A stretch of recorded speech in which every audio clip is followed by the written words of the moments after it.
बहुत स्वागत है आपका कैपिटल टीवी में। बिहार में स्टूडेंट क्रेडिट कार्ड योजना को लेकर इन दिनों एक सवाल उठ रहा था कि क्या सरकार ने छात्रों को मिलने वाले शिक्षा लोन की रकम कम कर दी है। अब बिहार सरकार ने इन दावों को साफ तौर पर खारिज कर दिया है। सरकार का कहना है कि छात्रों को मिलने वाली आर्थिक मदद कम नहीं हुई है, बल्कि उनके पास लोन लेने के विकल्प पहले से ज्यादा दिए गए हैं। बिहार के उच्च शिक्षा विभाग के मुताबिक अब 2 लाख रुपए तक का शिक्षा लोन बिहार राज्य शिक्षा वित्त निगम के जरिए दिया जाएगा। वहीं 2 लाख से 4 लाख रुपए तक की आर्थिक मदद सरकारी बैंकों के जरिए मिल सकेगी। सरकार का कहना है कि पहले 4 लाख रुपए तक का लोन बिहार राज्य शिक्षा वित्त निगम से ही मिलता था, लेकिन अब व्यवस्था को बदल दिया गया है ताकि छात्रों के पास पैसे जुटाने के ज्यादा रास्ते हों। सरकार ने स्टूडेंट क्रेडिट कार्ड योजना को प्रधानमंत्री उच्चतर शिक्षा प्रोत्साहन योजना पीएम विद्या लक्ष्मी पोर्टल और बैंकों से भी जोड़ा है। पीएम विद्या लक्ष्मी योजना के जरिए छात्रों को 10 लाख रुपए तक का शिक्षा लोन मिल सकता है। यानी सरकार का कहना है कि छात्रों के लिए उच्च शिक्षा का खर्च उठाने का विकल्प अब पहले से कई गुना ज्यादा है। अब बात करते हैं योजना के बजट की। अगर सरकार ने छात्रों के लिए पैसा कम किया होता तो बजट में भी कमी दिखाई देती, लेकिन सरकारी आंकड़ों के मुताबिक ऐसा नहीं हुआ है। वित्तीय वर्ष 2025-26 में स्टूडेंट्स क्रेडिट कार्ड योजना के लिए 886 करोड़ रुपए मंजूर किए गए थे। वहीं 2026 से 27 में 950 करोड़ रुपए का बजट रखा गया था। यानी इस साल पिछले साल के मुकाबले 64 करोड़ रुपए ज्यादा मंजूर किए गए हैं।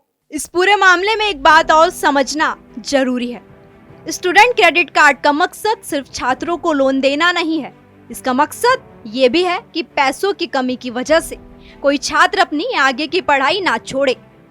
खासकर उन परिवारों के लिए योजना अहम है जिनके लिए कॉलेज की फीस, किताबें, हॉस्टल और पढ़ाई से जुड़े दूसरे खर्च उठाना मुश्किल होता है। सरकार का दावा है कि इसी जरूरतों को देखते हुए छात्रों के लिए आर्थिक मदद के रास्ते बढ़ाए जा रहे हैं। सरकार का कहना है कि स्टूडेंट क्रेडिट कार्ड योजना में आर्थिक मदद कम नहीं की गई, बल्कि लोन लेने के तरीके बढ़ाए गए हैं। इसका मकसद यही है कि पैसों की कमी की वजह से किसी छात्र की पढ़ाई बीच में ना रुके। अब आपको एक और बड़ा बदलाव समझना जरूरी है। साल 2025 में इस योजना में लोन के ब्याज को लेकर बड़ा फैसला लिया गया था। पहले सामान्य छात्रों को 4 लाख रुपए तक के लोन पर 4% ब्याज देना पड़ता था। वहीं महिलाओं, दिव्यांग और ट्रांसजेंडर छात्रों के लिए ब्याज दर 1% थी। लेकिन अब सभी छात्रों के लिए इस लोन को ब्याज मुक्त कर दिया गया है। यानी छात्र जितना लोन लेंगे उन्हें उतना ही रकम वापस करनी होगी। उस पर अलग से ब्याज नहीं देना होगा। लोन वापस करने के समय में भी राहत दी गई है। पहले 2 लाख रुपए तक के लोन को 60 महीने यानी 5 साल में वापस करना होता था। अब इसके लिए 84 महीने यानी 7 साल का समय दिया गया है। वहीं 2 लाख रुपए से ज्यादा के लोन को वापस करने के लिए 120 महीने यानी 10 साल तक का समय दिया गया है।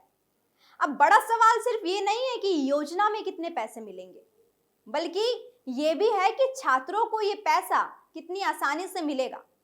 कागजों पर सुविधाएं बढ़ाने के साथ साथ आवेदन से लेकर लोन मिलने तक की प्रक्रिया आसान होना भी जरूरी है। अगर छात्र को बैंक या विभाग के चक्कर लगाने पड़े और लोन मिलने में ज्यादा समय लगे तो इसका सीधा असर उसकी पढ़ाई पर पड़ सकता है। इसलिए अब सरकार के सामने चुनौती यही है कि बढ़ाई गई सुविधाओं का फायदा छात्रों तक समय पर और आसानी से पहुंचे। अब बड़ा सवाल यह है कि इस योजना का फायदा कौन कौन उठा सकता है और आवेदन कैसे होगा। अगर कोई छात्र बिहार का रहने वाला है और उच्च शिक्षा के लिए आर्थिक मदद चाहता है तो वो इस योजना के लिए ऑनलाइन आवेदन कर सकता है। आवेदन के लिए आधार कार्ड, पैन कार्ड, उच्च शिक्षा से जुड़े प्रमाण पत्र और छात्र माता पिता और गारंटियर की फोटो जैसे दस्तावेज जरूरी है। कुल मिलाकर स्टूडेंट क्रेडिट कार्ड योजना को लेकर सरकार का कहना है कि छात्रों का पैसा कम नहीं किया गया है, उल्टा योजना का बजट बढ़ाया गया है। लोन लेने के रास्ते बढ़ाए गए हैं, ब्याज खत्म किया गया है और लोन चुकाने के लिए ज्यादा समय भी दिया गया है।